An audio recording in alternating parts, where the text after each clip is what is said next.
Afternoon, Trinity. Good afternoon to those who are joining us online today. Welcome to another midweek motivation with your pastor, Dwayne D. Flood.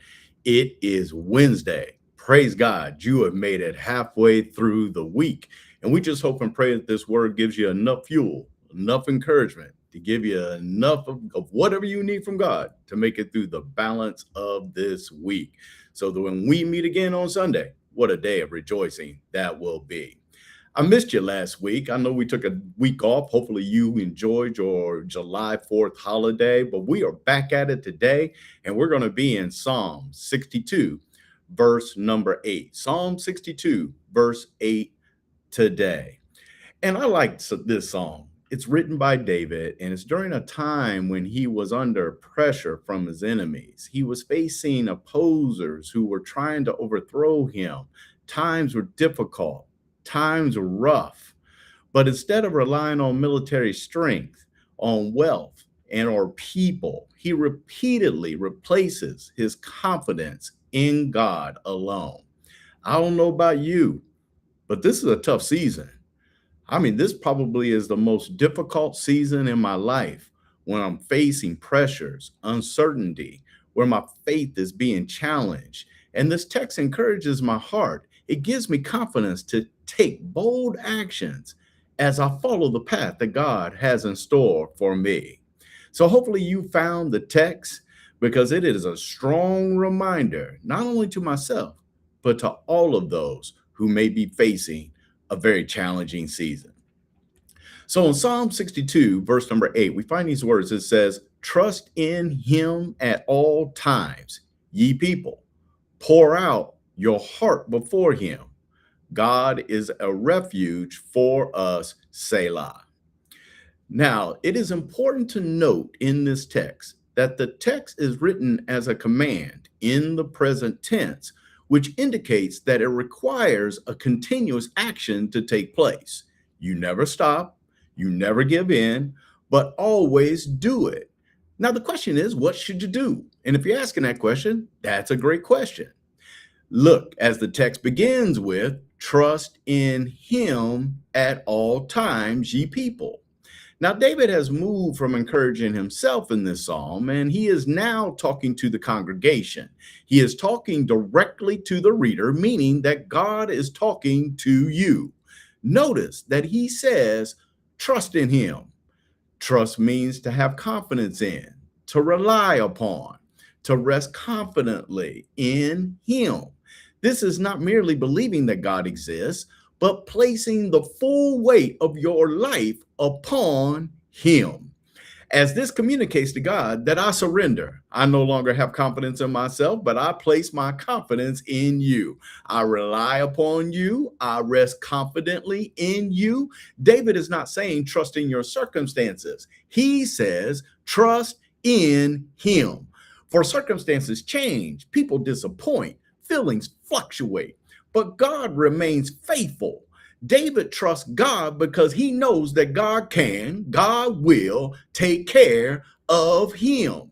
Not just at this moment. Look, the text says, trust in him at all times, which indicates that trust is not based on life circumstances, for it is easy to trust God when life is going well.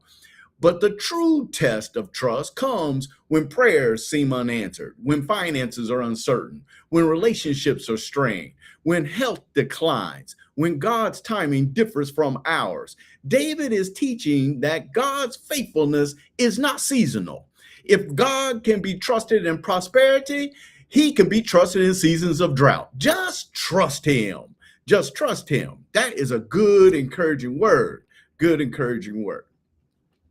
Now, the next thing that we see in the text is pour out your heart. This is significant.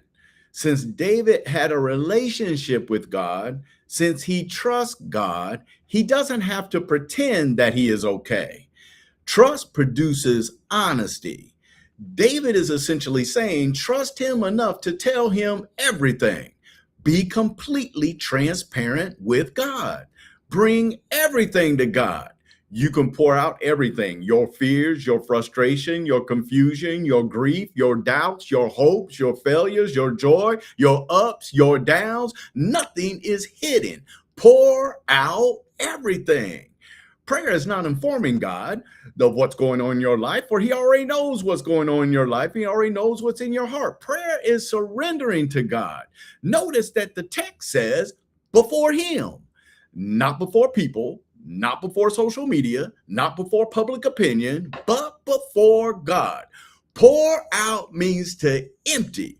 Empty it all before our great God. You should not hold anything back, but to pour out everything that is going on in your life before our great God.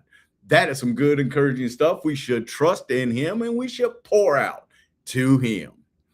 Now, I love how this verse ends with a reminder. It says, God is a refuge for us. Now, you got to know that a refuge is a place of protection. Back in those days, cities had strong walls all around the city where people fled to during attacks as a place of refuge. Beloved, when you are being attacked, the text is saying, the text is reminding you that God is your place of refuge. He is your fortress. He is your protector. You should run like crazy when life is attacking you back to your holy and dependable God, because He is faithful and He is our refuge. See, how do I go about doing that? That is a great question. Prayer moves you into the presence of God. Prayer activates His power. Prayer initiates the protection, the provision. The power of our great God, you got to know, is activated through prayer. The text says God is a refuge for us. You need some protection? Get on your knees, lift up a prayer, and see that God starts unleashing His wonder-working power. It is through prayer, because God is a refuge for us. Now, the verse ends with the word Selah. We don't know the specific meaning of that word, but it is commonly understood as a pause for reflection. See, the text is encouraging us to stop, to think about what you just read. Trust Him. Tell Him everything. Remember that He is your refuge. Then continue to think. And God will help you remember that He has blessed you before. And since He did it before, He will do it again. Your thinking starts to turn into thanking. You start saying, thank you for blessing me. Thank you for delivering me. Thank you for restoring me. Our praise starts to well up deep inside your spirit. And you know that you know that you know that God is the strength of my life and the joy forever. It reigns deep inside of me. Faith believes God can. Hope expects God will. Trust rests in God, even if His answer or timing is a little different than we expect. And please know that everything is going to be all right. We got to stop right there. I hope and pray that this blessed your heart, encouraged your spirit. I know that my spirit is encouraged. But if you're looking for a place to worship, or you're looking for a church home, we prayerfully want you to consider the loving people at Trinity Missionary Baptist Church. We're located at 6320 Chandler Street, Cincinnati, Ohio, 45227. Devotions start at 10:45 a.m. Worship starts at 11 o'clock a.m. We are prayerfully just seeking that you come and see and come and get a word. If you're looking forward to find out more information about us or more information along this type of content, we encourage you to go to our website. It is located at www.trinitymbcmadisonville.com. I'll hope and pray that God blesses you in a special way, that you put your trust in Him and you pour out everything you got to Him. Take care and have a blessed day.